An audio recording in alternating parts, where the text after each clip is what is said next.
Bismillahirrahmanirrahim. Assalamualaikum warahmatullahi wabarakatuh. Alhamdulillahirabbil alamin wa bihi nasta'inu ala umuri dunya waddin wa ala alihi washabihi ajmain. Dengan mengucapkan syukur alhamdulillah, marilah kita bersama-sama memanjatkan puja dan puji syukur kita kepada Allah Subhanahu wa taala yang telah melimpahkan karunia-Nya, nikmatnya kepada kita semua sehingga kita bisa berkumpul kembali di kajian subuh virtual yang sering kita lakukan setiap hari Sabtu. Dan alhamdulillah pada hari ini kita sudah memasuki edisi ke-80, yaitu tentang insya Allah tema kita tinggalkan perkara yang tidak bermanfaat. Ini hadis yang ke-21 dan insya Allah akan disampaikan oleh Ustadz Yazin Al-Hakimi. Salawat serta salam marilah kita panjatkan kepada Nabi besar kita, Nabi Muhammad SAW, kepada keluarganya, sahabatnya, dan kepada kita hingga akhir nanti. Baik, Bapak Ibu sekalian, marilah kita membuka kegiatan ini dengan membacakan basmalah bersama-sama. Bismillahirrahmanirrahim. Alhamdulillah, Ustadz Yajen sudah ada di tengah-tengah kita. Assalamualaikum Ustadz. Waalaikumsalam warahmatullahi wabarakatuh. Alhamdulillah. Sehat Ustadz ya? Alhamdulillah, sehat Ustadz. Alhamdulillah. Alhamdulillah. Baik, untuk mengefektifkan waktu, sebelumnya kita akan sampaikan dulu, yaitu yang pertama, niatkan lurus niat kita untuk kajian di pagi hari ini. Sediakan catatan-catatannya apabila itu perlu untuk kita catat, dan kepada ikhwan, apabila memungkinkan mohon untuk dibuka kameranya, dan ke akhwat boleh tidak membuka kameranya. Baik, kita akan maksimalkan dari jam 5.25 ya sekarang sampai jam 6.20 insya Allah. Kepada Ustadz Yajen kami persilahkan. Baik, jazakallah khair Ustadz. Masya Allah. Assalamualaikum warahmatullahi wabarakatuh. Alhamdulillahi rabbil alamin. Alhamdulillahi wassalatan wassalaman ala ibadihi alladhina astafa. Ya Rabbana lakal hamdu kama yanbaghi li jalali wajhika wa 'azimi sultanik. Lakal hamdu hatta tarda wa lakal hamdu idza radit wa lakal hamdu ba'da ridha. Alhamdulillah wa syukurillah yang telah mengumpulkan kita bersama orang yang kita cintai dari Al-Irsyad Al-Islamiyah. Setiap Sabtu kita bersama-sama berkumpul untuk mengkaji hadis Rasulullah Sallallahu Alaihi Wasallam, untuk mengetahui kehidupan Rasulullah Sallallahu Alaihi Wasallam di dulu itu seperti apa, wasiat-wasiat Rasulullah Sallallahu Alaihi Wasallam kepada kita, nasihat Rasulullah Sallallahu Alaihi Wasallam kepada kita. Kita berkumpul untuk menumbuhkan cinta kepada Muhammad Sallallahu Alaihi Wasallam dan juga menumbuhkan ikatan silaturahim di antara kita. Mudah-mudahan sebagaimana kita terkumpul di dalam majelis ini, kita insya Allah terkumpul di dalam surga Allah Subhanahu wa Ta'ala. Amin ya Rabbal Alamin. Bapak dan Ibu yang saya cintai karena Allah Subhanahu wa Ta'ala, hari ini kita akan mempelajari hadis ke-12. Dan ini termasuk di antara hadis, di antara jawami'ul kalim. Kata Rasulullah Sallallahu Alaihi Wasallam, min husni islamil mar' tarkuhu ma la ya'ni. Di antara kebaikan Islam seseorang atau kesempurnaan Islam seseorang. Jadi kita bisa mengetahui Islam seseorang itu baik atau Islamnya masih jelek. Meskipun ya kalau kita memberikan kata Islam kepada sesuatu, kepada seseorang, itu berarti ada kebaikan. Tetapi ada banyak orang yang inilah menggunakan agama. Menggunakan agama secara salah. Jadi agamanya jelek gitu. Nah, meskipun kalau kita, saya ulang lagi ya, kalau kita benar-benar berbicara tentang Islam yang diturunkan dari Allah Subhanahu wa Ta'ala, itu selalu baik. Tetapi ada banyak orang yang salah menggunakan agama atau salah menggunakan ayat, salah menggunakan hadis, sehingga mentafsirkannya sesuai dengan kesukaan mereka sendiri. Nah, jadi hadirin yang dimuliakan Allah Subhanahu wa Ta'ala, hadis ini menunjukkan bahwasannya di antara tanda kesempurnaan agama seseorang, agama atau mungkin baik agama seseorang adalah apa? Tarkuhu ma la ya'ni. Apa itu tarkuhu ma la ya'ni? Meninggalkan hal yang tidak bermanfaat bagi dia. Wah, luar biasa.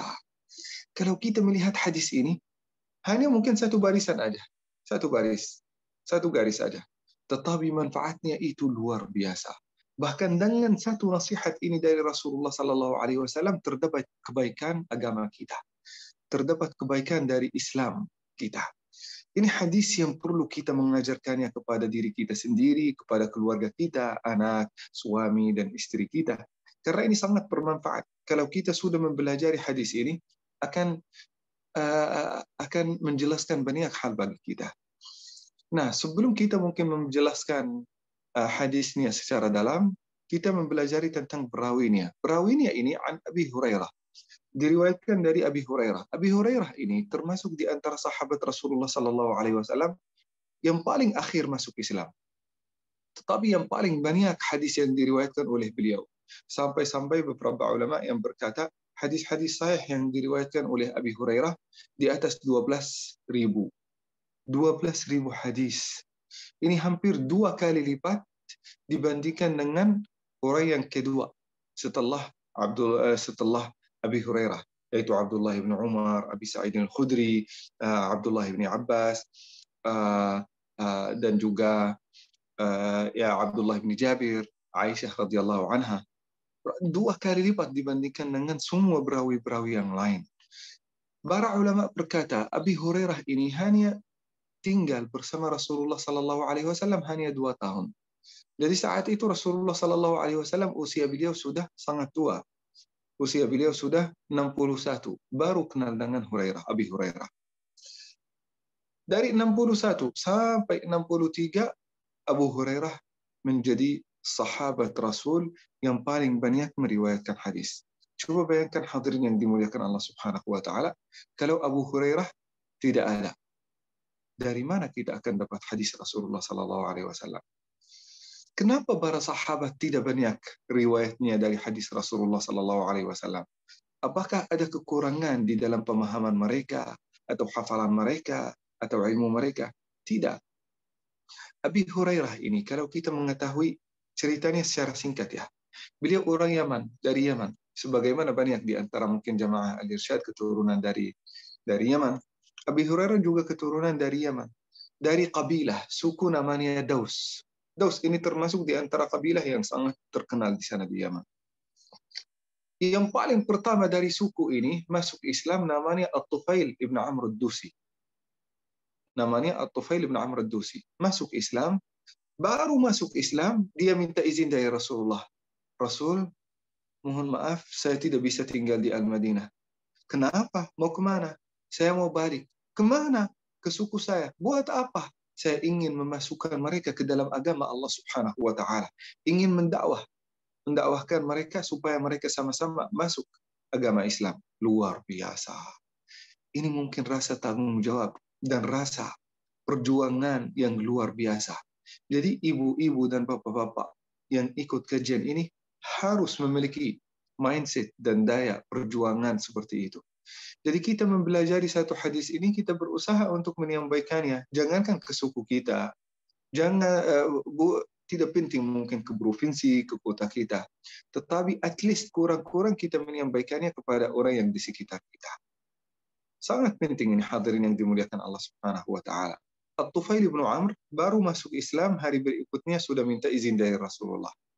Apa? Ingin memasukkan seluruh suku saya di dalam agama Islam.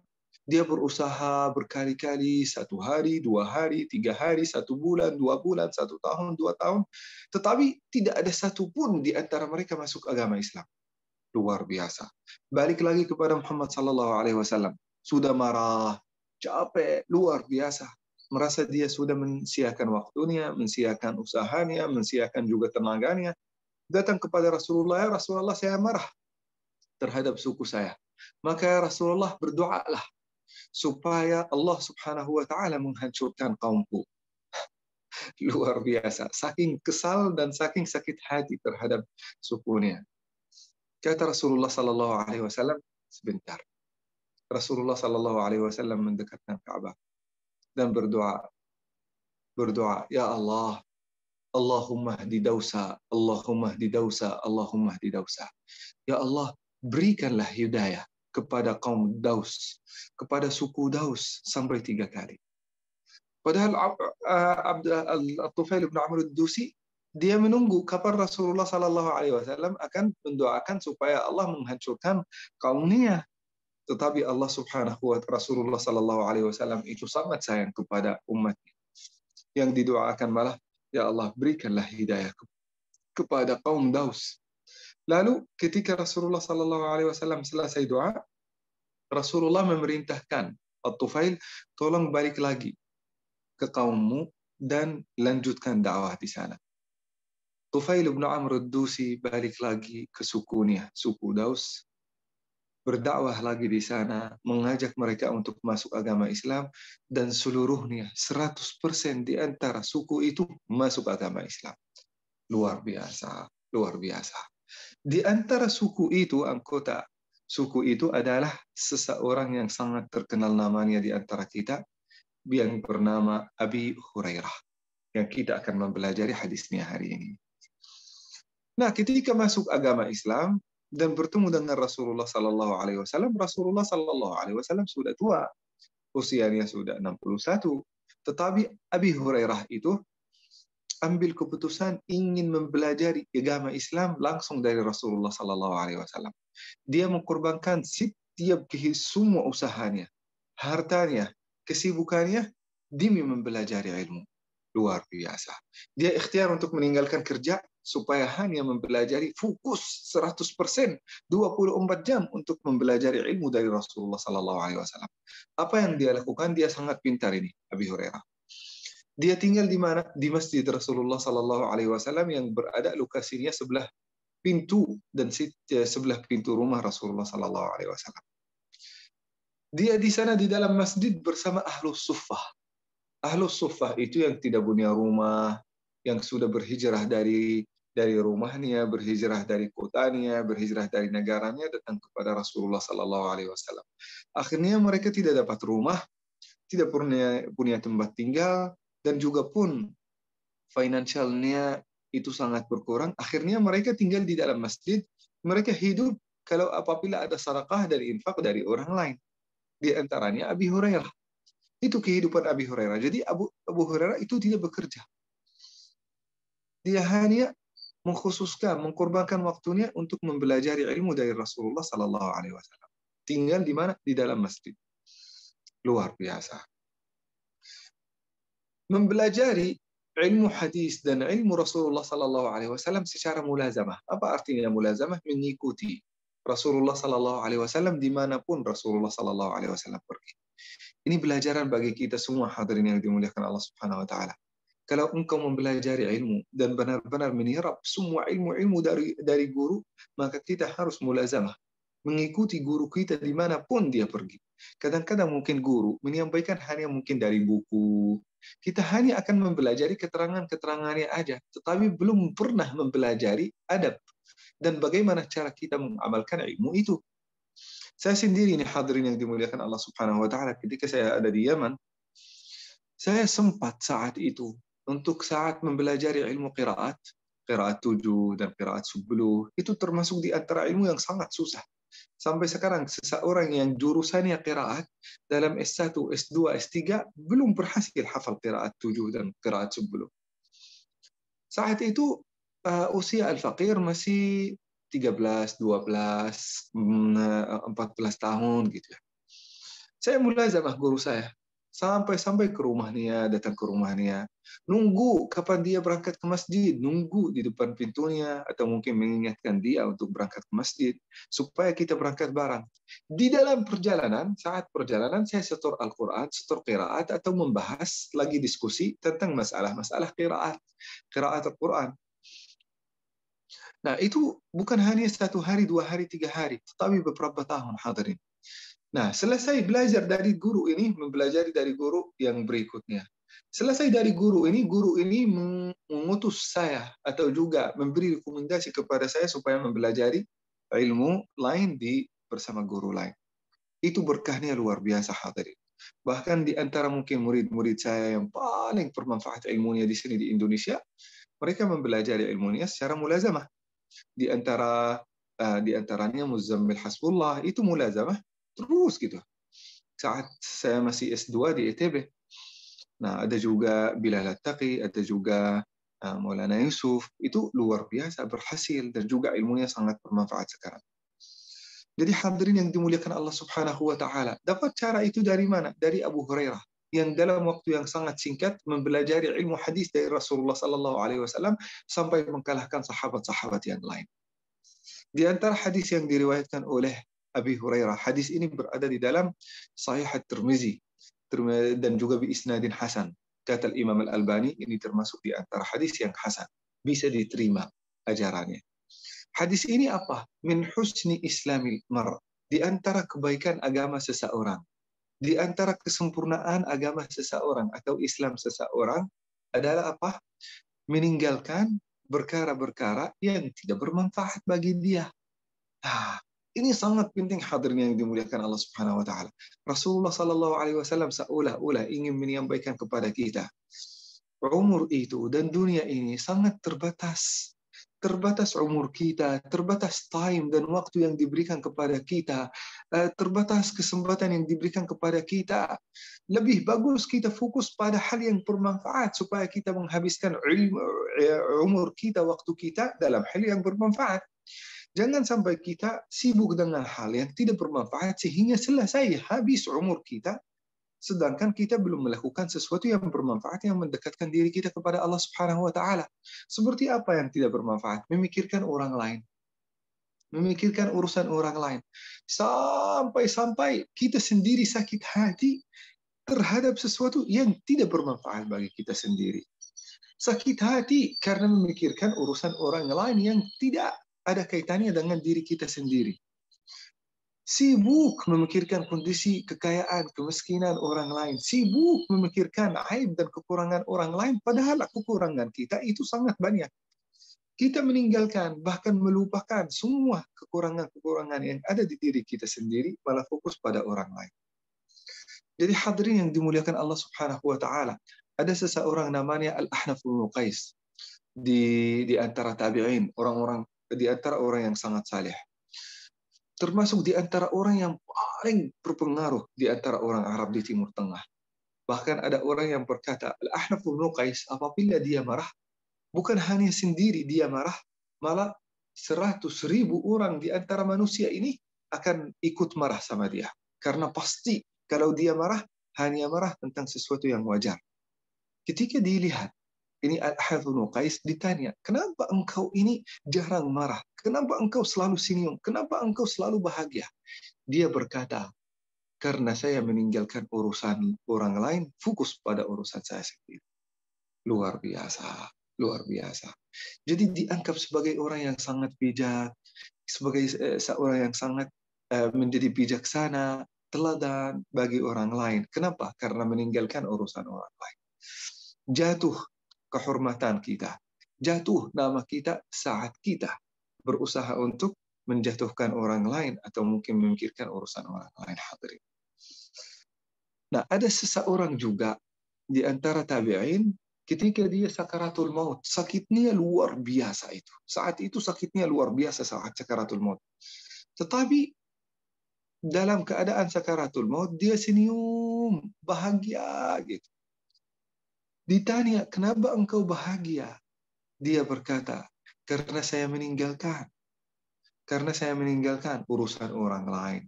Karena saya tidak memikirkan masalah orang lain. Fokus pada masalah saya sendiri, berusaha untuk menyelesaikannya. Saat saya hidup, maka insya Allah Allah memberikan kepada saya berita gembira sebelum saya meninggal dunia. Luar biasa. Jadi hadirin yang dimuliakan Allah Subhanahu wa taala, apa arti kita meninggalkan urusan orang lain, kita tidak ikut campur dengan urusan orang lain?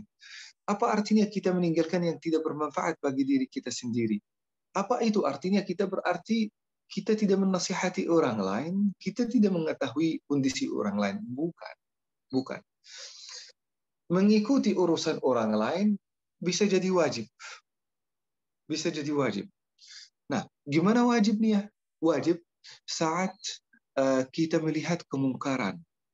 Seseorang melakukan dosa besar gitu, kita harus menasihati, kita harus ikut menasihati, apalagi kita mengetahui ilmunya, kita tahu hadisnya, kita tahu ayatnya, kita wajib untuk menasihati, wajib bagi kita hadirin.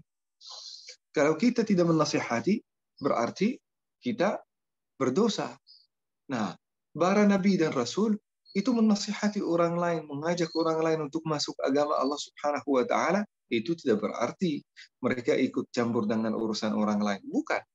Bisa jadi ini wajib kita menasihati orang lain kalau melihat ada dosa yang dilakukan oleh mereka, apalagi kalau mereka nggak tahu. Kalau mereka belum tahu, kita menasihati mereka. Ini sebenarnya ada hadis Rasul yang membuktikan bahwasanya ini haram. Nah, kita menasihati karena ini bisa jadi kewajiban. Nah, bisa jadi mustahab, bisa jadi sangat direkomendasikan. Seperti apa? Kita melihat teman kita lupa melakukan sesuatu. Lupa salat, kita ingat dia, yuk kita salat bareng. Ini ada azan. Nah, ketika kita melihat saudara kita, bisa jadi ya melihat yang haram, atau tambah dia tahu, bisa jadi tambah dia tahu. Kita tetap memberi masukan kepada dia. Nah, teman kita lagi pakai pakaian yang ada rusaknya gitu ya, ada rusak, atau mungkin dia tidak tahu. Kita memberi peringatan, atau mungkin bukan peringatan, memberi tahu. Bisa jadi dia nggak tahu. Ini baju kamu ini mungkin lebih bagus ada najisnya, ada perlu diganti, ini tidak menutupi aurat. Ini termasuk mustahab yang sangat direkomendasikan. Yang berikutnya adalah mubah. Apa artinya mubah? Boleh. Boleh. Ini di antara teman dan teman. Misal, kalau saya melihat mungkin Ustadz Ia Mulyana ya. Ia Mulyana ini baru pulang dari mungkin perjalanan dari Jakarta. Saya tanya, Ia Mulyana, selamat datang lagi ke Bandung. Dari mana? Karena mungkin ikatan kita sudah dekat ya. Jangan datang kepada orang yang tidak kenal, malah bilang dari mana, mau kemana, urusan kamu apa, mau apa di Jakarta, sama siapa di sana, siapa yang memberi nafkah. Ini sudah ikut campur itu. Tetapi kalau di antara saya dan teman, atau mungkin di antara Ustaz Maulana, Masya Allah, dakwah di mana? Dakwah di Bogor, Masya Allah. Semoga Allah Subhanahu wa Ta'ala melancarkannya, semoga Allah menjadikannya amal salih. Jadi ini di antara sekedar itu aja. Tidak usah kita bertanya tentang detail-detail yang bisa mengganggu privasi seseorang. Kalau kita sudah mengganggu privasi seseorang, ini berarti termasuk haram. Haram. Jadi haram kita mengikuti urusan orang lain. Misal kita tanya seseorang, kerja di mana? Dapat uang berapa setiap bulan? Uang itu dihabiskan buat siapa? Nah, lalu yang nabung berapa? Investasinya di mana saja? Income-nya di mana? Nah, lalu itu yang tidak diberikan kepada keluarga, diberikan kepada siapa sih? Luar biasa. Itu hadirin yang dimuliakan Allah Subhanahu wa Ta'ala, termasuk ikut campur urusan orang lain, bahkan diharamkan oleh Allah Subhanahu wa Ta'ala dan Rasulnya. Maka hadirin yang dimuliakan Allah Subhanahu wa Ta'ala, kita harus berhati-hati saat kita mengikuti urusan orang lain. Jadi hadirin yang dimuliakan Allah Subhanahu wa Ta'ala, kalau kita juga melihat ada hadis yang diriwayatkan oleh Uqbah, seseorang di antara sahabat Rasulullah sallallahu alaihi wasallam, namanya Uqbah bin Amir. Beliau suatu hari bertanya kepada Rasulullah, "Ya Rasulullah, man najah?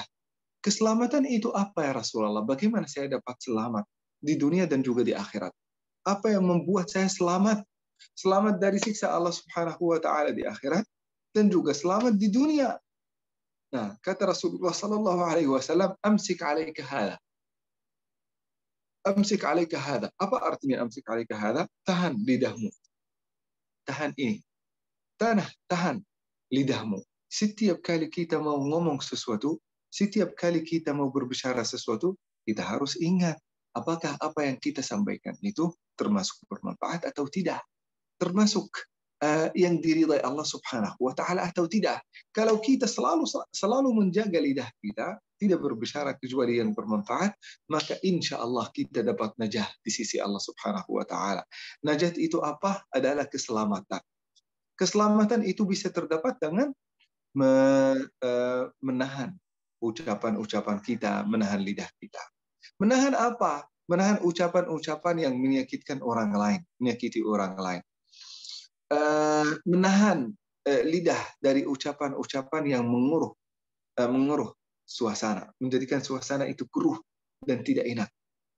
Atau ucapan yang membuat marah itu terpancing, memancing marah dan perasaan-perasaan yang negatif. Atau mungkin ucapan yang melemahkan semangat orang lain. Kadang-kadang banyak orang yang punya penyakit ini. Melihat orang lain semangat, pasti akan menyampaikan beberapa kata-kata yang melemahkan semangat mereka. Mereka lagi belajar menuntut ilmu, menyampaikan kata-kata, ini tidak cukup umur kamu untuk mempelajari. Umurmu sudah 30 tahun, sudah 40 tahun, sudah 50 tahun. Kamu sudah cukup tua untuk mempelajari ilmu. Apain ini mengikuti majelis-majelis ta'lim sampai sekarang? Padahal majelis ta'lim itu sering diikuti oleh ibu-ibu, bapak-bapak, tidak usah. Jadi banyak orang yang melemahkan ini, ingin melemahkan semangat orang lain. Kalau mungkin lagi ini menjaga kesehatan. Apapun yang kamu lakukan, penyakit itu takdir dari Allah Subhanahu wa taala, pasti akan mendatangi kamu, tidak akan terhalangi oleh makanan yang sehat, oleh lifestyle, dengan olahraga, dengan sport, dengan latihan. Banyak orang yang suka melemahkan seperti itu. Kalau ada seseorang juga ingin mengurangi berat badan, apapun yang kamu lakukan pasti gagal. Apapun yang kamu lakukan tidak bisa menurunkan berat badan. Banyak orang yang sudah punya penyakit ini. Kadang-kadang juga banyak orang yang ingin menyampaikan beberapa ucapan-ucapan untuk meningkatkan syahwat atau mengajak orang untuk melakukan maksiat. Banyak. Kalau teman-teman kita seperti itu berarti itu termasuk racun yang akan menjadikan keadaan kita semakin susah, keadaan kita semakin parah, ketenangan kita itu semakin hilang. Maka berusaha untuk menyelamatkan diri kita dari teman atau orang-orang seperti itu. Atau menasihati, pasti kita menasihati dia. Ayo kita merenung lagi di dalam hadis ini. Kata Rasulullah Sallallahu Alaihi Wasallam, min husni. Husni ini datang dari al-ihsan. Apa artinya ihsan? Sempurna. Jadi agama kita akan menjadi ihsan, sempurna. Kita juga akan mencapai derajat ihsan dengan apa? Meninggalkan urusan orang lain. Nah, ada beberapa tingkat-tingkat di dalam agama kita, hadirin. Yang pertama, kita baru asyhadu an la ilaha illallah, asyhadu anna Muhammadar Rasulullah, kita sudah menjadi muslim. Setelah itu kita melakukan amal salih, kita menjadi orang beriman. Saat kita meninggalkan urusan orang lain, ini berarti agama kita sudah sempurna, kita sudah mencapai derajat ihsan.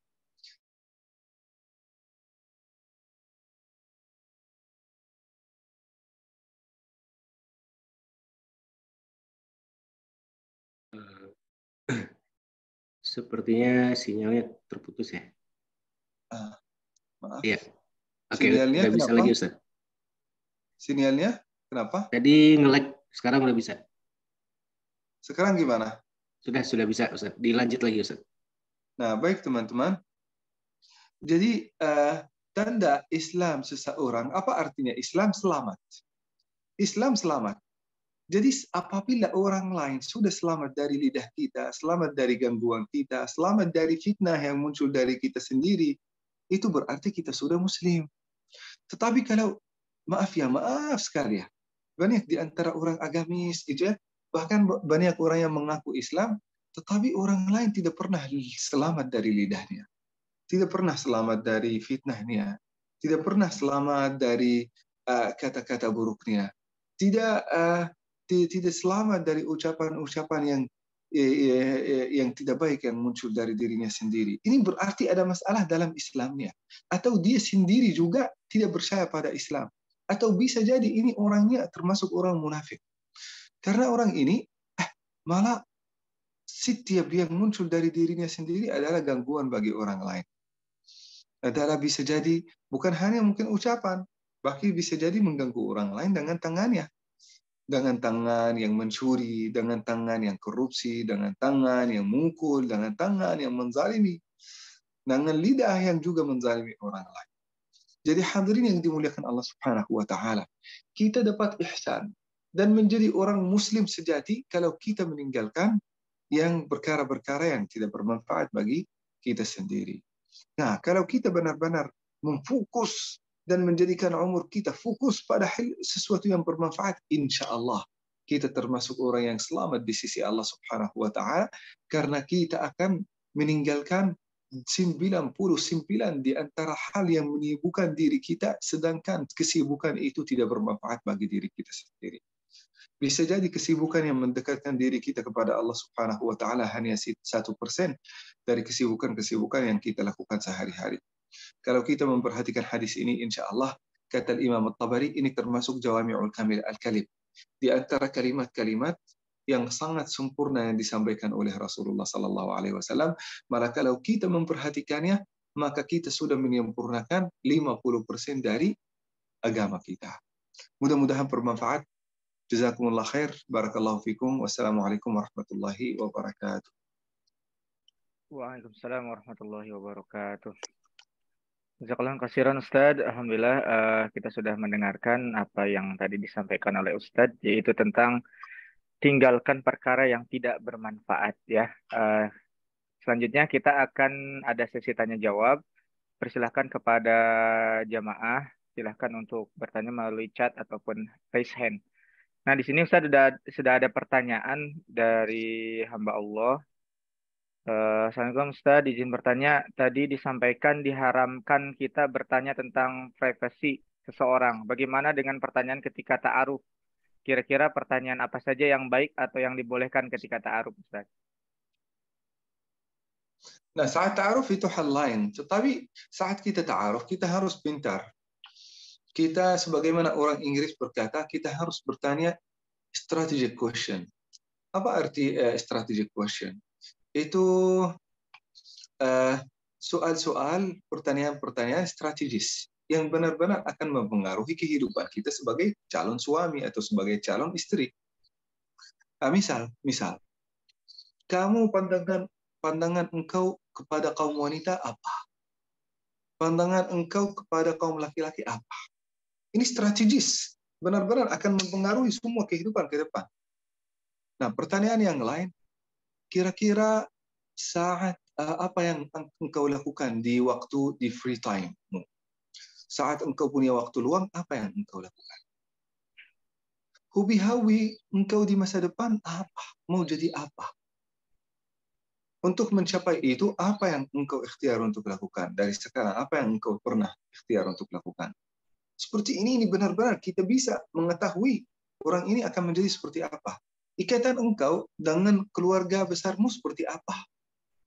Mana yang didahulukan? Pasangan hidup atau orang lain?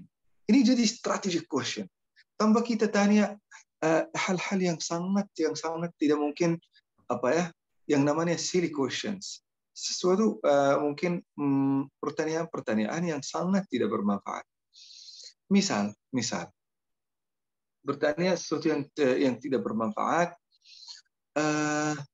Kamu SD di sekolah mana? Kamu SD berapa banyak cewek di sana, berapa banyak cowok? Ini sesuatu yang tidak bermanfaat. Jadi kita harus fokus pada pertanyaan-pertanyaan yang jadi strategik, yang bermanfaat, yang bisa mempengaruhi kehidupan di masa depan. Nah, pertanyaan yang juga bermanfaat, yang bisa kita tahu, kamu termasuk orang yang dibilang teman kamu menyebutkan sifat-sifat negatifmu apa ya? Menurut teman kamu, bukan menurut kamu sendiri. Gitu. Sifat-sifat yang baik apa?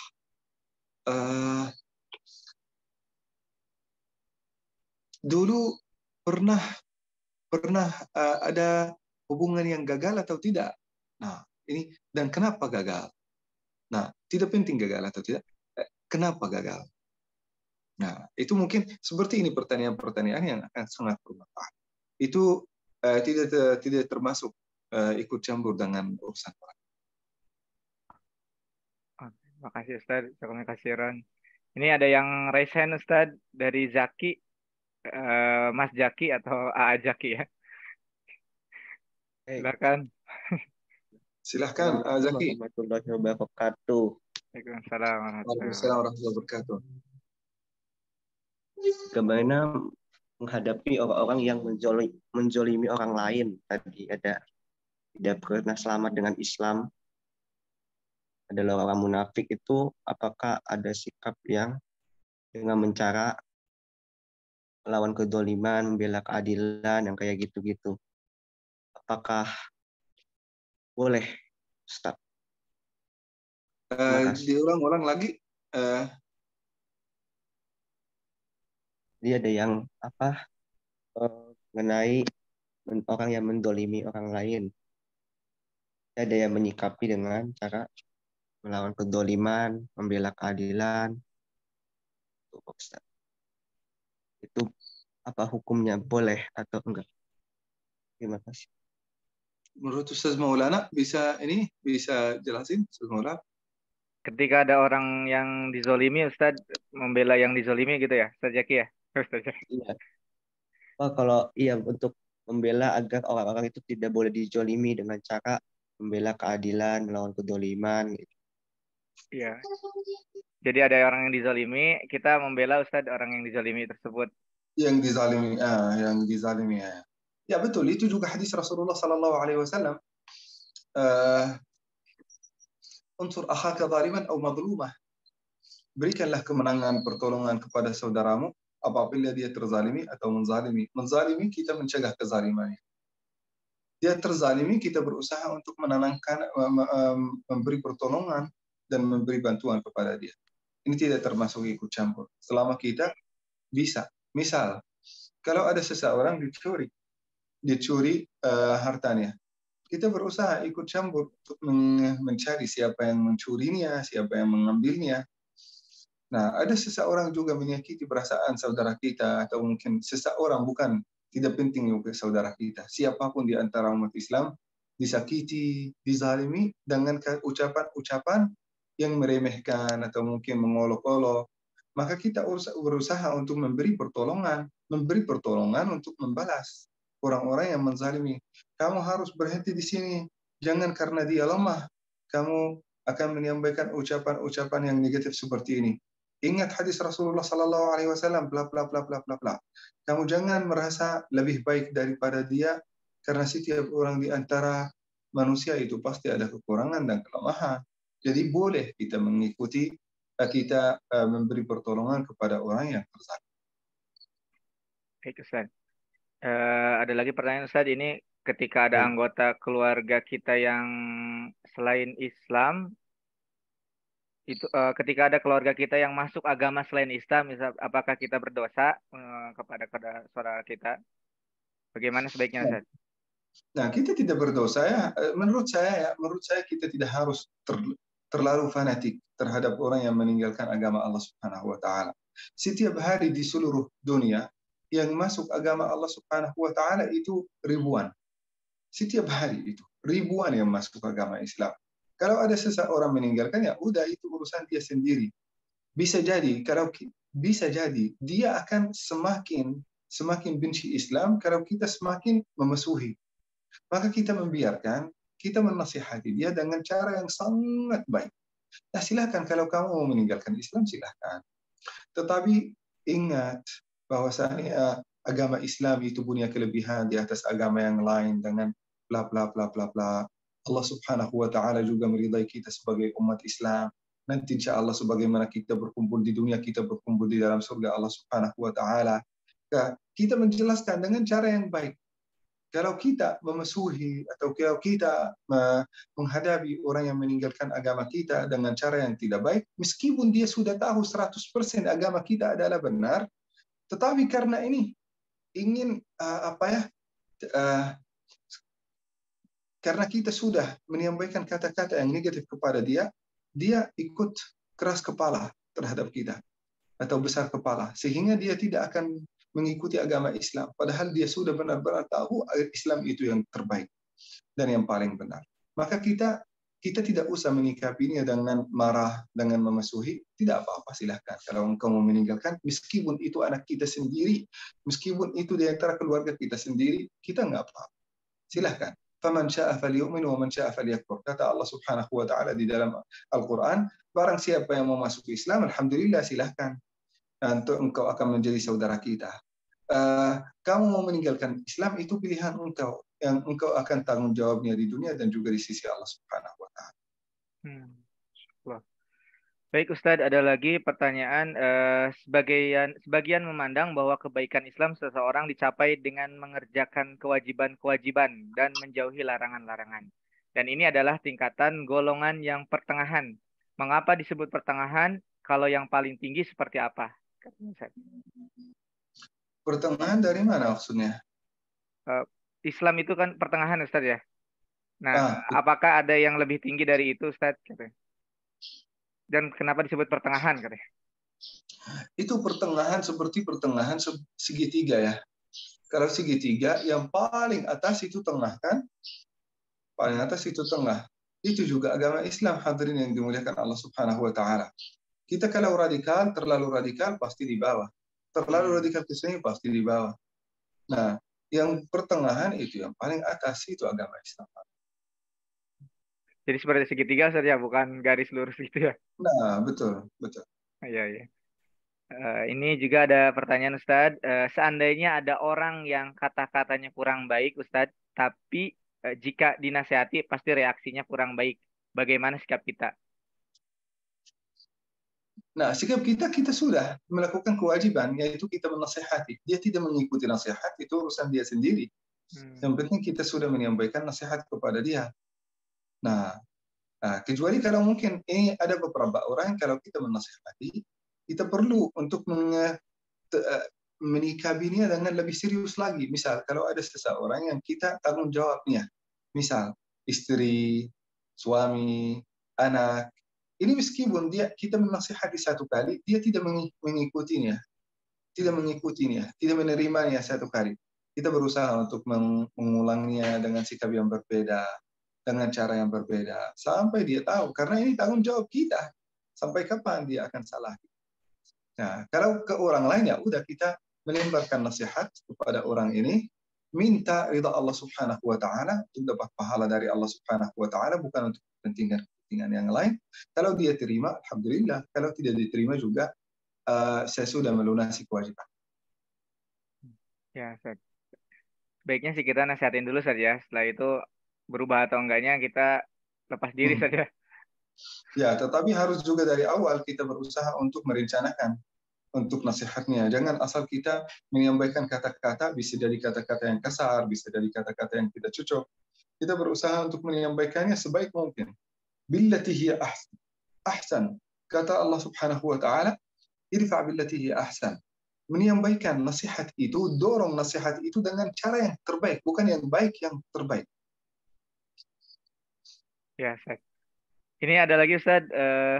Alhamdulillah Ustadz banyak pertanyaan Ustadz. Berarti kita alhamdulillah ini ya berinteraksi gitu Ustadz dengan jamaah. Ustadz, bagaimana fokus dalam menuntut ilmu dan belajar meski dalam keadaan keluarga yang kurang baik? Jadi bagaimana Ustadz menurutnya? Keadaan keluarga yang kurang baik, saya kira tidak menghalangi ya. Kadang-kadang mungkin ya, kadang-kadang bisa jadi ya. Keadaan keluarga itu bisa membuat, bisa mendorong kita untuk menjadi lebih sukses. Tetapi kalau sudah mencegah kesuksesan, itu harus dihadapi dengan cara yang tegas. Tegas. Ini saya bisa sukses, tapi dihalangi secara sengaja. Ini harus dihadapi dengan serius. Kenapa engkau menghalangi? Kenapa ada masalah? Selesaikan masalahnya dengan tegas. Harus diselesaikan dengan tegas. Tapi kalau hanya engkau ini perasaan engkau sendiri, ini harus juga dievaluasi lagi. Apakah bisa sukses tanpa itu atau tidak?